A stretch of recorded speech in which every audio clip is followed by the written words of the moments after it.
कथा शेतकऱ्यांच्या.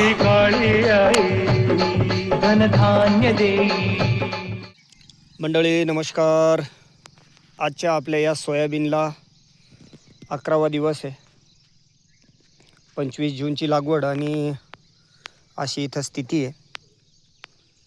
इथं जर आपण बघितलं तर धडक तासा आपल्याला सोयाबीनच्या दिसत आहे. आता याच्यामध्ये आपण एक चुकी केली की याच्यामध्ये हे मक्का लागवड केली आहे 2 तासामध्ये. म्हणजे हे 2 बेड आहेत. दोन्ही बेडच्या कडीला हे बघा अशा पद्धतीने मक्का लागवड केलेली आहे. पण आता ते फेल जाणार आहे, कारण आपण याच्यात हे सोयाबीन थोडं मोठं झाल्यानंतर आपण जे तणनाशक मारणार त्यावेळेस ते सोयाबीन आपलं मक्का आपल्याला जळून जाईल असं वाटायला लागलेलं आहे. तर मंडळी हे बघा अशा पद्धतीची सोयाबीन झालेली आहे. आजचा आपला 11वा दिवस आहे आणि SRT जी बेड सिस्टम आहे त्याच्यावरती आपली ही सोयाबीन आहे आणि 11व्या दिवशी आज ही अशी आपली स्थिती आहे. तर आता काय काय नियोजन आहे जे काही तुम्हाला माहीत असेल ते पण कमेंट करून कळवा. आणि आपण तर याचं नियोजन करणारच आहोत. पण जर का तुमच्याकडं काही अनुभव असेल आणि ते जर तुम्ही सांगितलं तर त्यात बऱ्यापैकी इथं आमचा पण एक फायदा होऊ शकतो. आणि आता बेड सिस्टीम शेती केलेली आहे SRT पद्धत. आता खूप सारे गावकरी हसताय, पण आता बघू त्यातून काय उत्पादन निघतं की काय प्रॉफिट होतो, काय व्हायचं ते होत राहील. आता या शेतीमध्ये आपण लागवड करत असताना ही टोकन यंत्राने याची लागवड केलेली आहे, टोकणी केलेली आहे.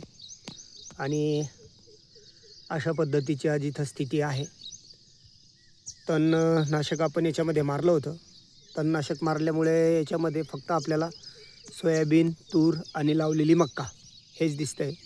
बाकीचं कोणतंही गवत याच्यामध्ये आपल्याला फारसं दिसत नाही आहे. थोडंफार दिसतं आहे, पण ते जसं दिसतं आहे ते पहिल्यापासूनच तसं दिसतं आहे. त्यामध्ये वाढ वगैरे काही होत नाही आहे.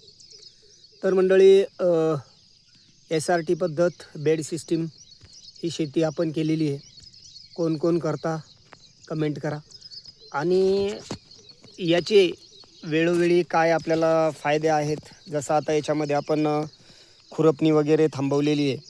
म्हणजे खुरपणी नाही करायची आपल्याला याच्यामध्ये. आता आपलं जर पावसाचं प्रमाण जर थोडंसं डळमळ दिसायला लागलं तर आपण इथं ड्रीप याच्यावरती टाकणार आहोत.